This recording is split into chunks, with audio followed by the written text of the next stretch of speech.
नमस्कार बच्चों, आप देख रहे हो आपका अपना चैनल पढ़ाई इतनी इजी क्यों। आज की क्लास में हम कक्षा 11 के अध्याय 1 की प्रश्नावली 1.1 का तीसरा सवाल देखेंगे। चलिए देखते हैं तीसरा सवाल। निम्नलिखित समुच्चयों को रोस्टर रूप में लिखिए। लिखना क्या है, ये समुच्चय दे रखे हैं और इनको करना क्या है, रोस्टर रूप में लिखना है। तो रोस्टर रूप में लिखने के लिए क्या करते हैं, सबसे पहले तो ये ब्रैकेट का निशान लगाते हैं और जिसमें भी अपने को कंडीशन दे रखी होती है सवाल में, वो कंडीशन हम ब्रैकेट में लिख देते हैं।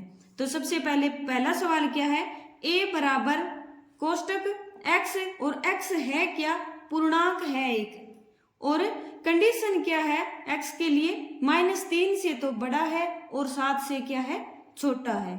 तो रोस्टर रूप में लिखेंगे तो कैसे लिखेंगे, -3 से बड़ा होना चाहिए, -3 नहीं होगा तो -3 से बड़ा, -2, फिर -1, फिर 0, और होना क्या चाहिए, x क्या है, पूर्णांक है, यानी पूर्णांक संख्याएं ही लिखेंगे यहाँ पर।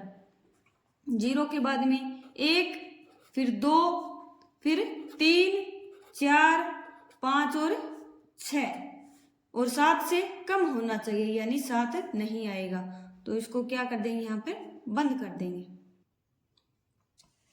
क्या आ जाएगा, ये a के बराबर में आ जाएगा। और दूसरा b बराबर क्या है, x, जहां x क्या है, x संख्या 6 से कम एक प्राकृत संख्या है। b बराबर क्या आ जाएगा, रोस्टर रूप में लिखेंगे तो x है वो 6 से कम है और क्या है, प्राकृत संख्या है। प्राकृत संख्या कहाँ से स्टार्ट होती है, 1 से स्टार्ट होती है। 1, 2, 3, 4, 5 और 6 नहीं आएगी क्योंकि 6 से कम लेनी है, तो ये बंद कर देंगे यहाँ पर। और फिर तीसरा क्या है, c क्या है, x, जहां x क्या है, 2 अंकों की ऐसी प्राकृत संख्या है जिसके अंकों का योग क्या है, 8 है। 2 अंकों की क्या है, प्राकृत संख्या है। तो सबसे पहले तो ये स्टार्ट करते हैं। अंकों का योग कितना होना चाहिए, 8 होना चाहिए। अंकों का योग 8 कब होगा, जब पहली 1 होगी, दूसरी क्या हो जाएगी, 7 हो जाएगी, यानी 17, और होनी क्या चाहिए, प्राकृत संख्या होनी चाहिए। और फिर दूसरी 1 के बाद में 2 ले लेंगे, 2 के आगे क्या जुड़ जाएगा, 6 लिखेंगे, 2 और 6 8, फिर 3 और 5, फिर 4 और 4 8, और 2 अंकों की संख्या होगी। फिर 4 के बाद में 5 ले लेंगे, 5 के आगे कितना लगेगा, 3, फिर 5 के बाद में 6 के आगे 2 लगाएंगे तो 8 हो जाएगा, और फिर 7 और 1, और फिर 8 और 0, ये क्या आ जाएगा, 8 और 0 8, 7 और 1 8, ये सभी क्या आ जाएंगी, प्राकृत संख्याएं हैं जिनके अंकों का योग क्या है, 8 है। ठीक है, अगला है डी में क्या है, x एक अभाज्य संख्या है जो 60 की भाजक है। सबसे पहले तो देखेंगे 60 की भाजक संख्याएं कौन सी होगी, जिनमें 60 में क्या जाएगा, जिनका पूरा पूरा भाग जाएगा, और निकालनी क्या है, अभाज्य संख्या निकालनी है। तो अभाज्य संख्या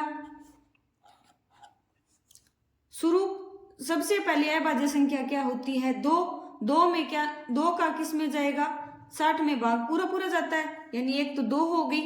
फिर 60 की, पहले तो देखो 60 की भाजक संख्याएं कौन कौन सी होगी, 60 की भाजक कौन कौन सी होगी, 2, 3 और फिर 4, 5, 6, ऐसे ही चलती जाएगी। 6 के बाद में 10, और फिर 12, फिर 15, आगे वालों में तो क्या हो जाएगा, ये अभाज्य नहीं होंगी क्योंकि भाज्य संख्या ही हो जाती है आगे। तो फिर 2 के बाद में 3, और 3 के बाद में 4, तो क्या है, भाज्य है।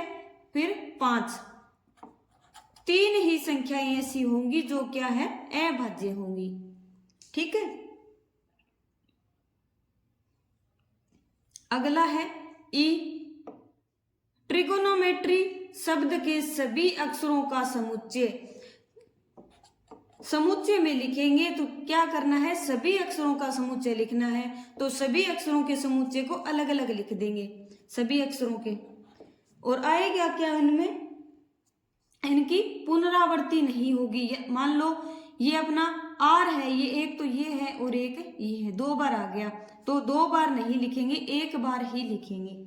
ठीक है, तो क्या करेंगे, पहला टी, टी के बाद में फिर कोमा लगा देंगे, आर, फिर आई, फिर जी, फिर ओ, फिर एन, फिर ओ, ये दोबारा आ गया क्योंकि ओ है यहाँ पर, फिर एम और फिर ई, फिर ये टी, ये दोबारा आ गया यहाँ पे, आर भी दोबारा आ गया और वाई, ये हो गया अपना। ठीक है, अगला क्या है, वेटर शब्द के सभी अक्षरों का समुच्चय।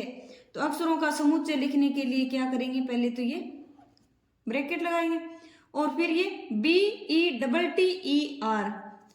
समुच्चय बनाएंगे। तो क्या करेंगे, एक एक अक्षर को ही लिखेंगे, B, E और T, E दोबारा आ गया ये, और R, BETR आ जाएगा। आया समझ में? अगर समझ में आया तो वीडियो को लाइक कीजिए और ज़्यादा से ज़्यादा शेयर कीजिए और YouTube चैनल को सब्सक्राइब करना ना भूलें। मिलते हैं नेक्स्ट वीडियो में इसके आगे के सवाल के साथ।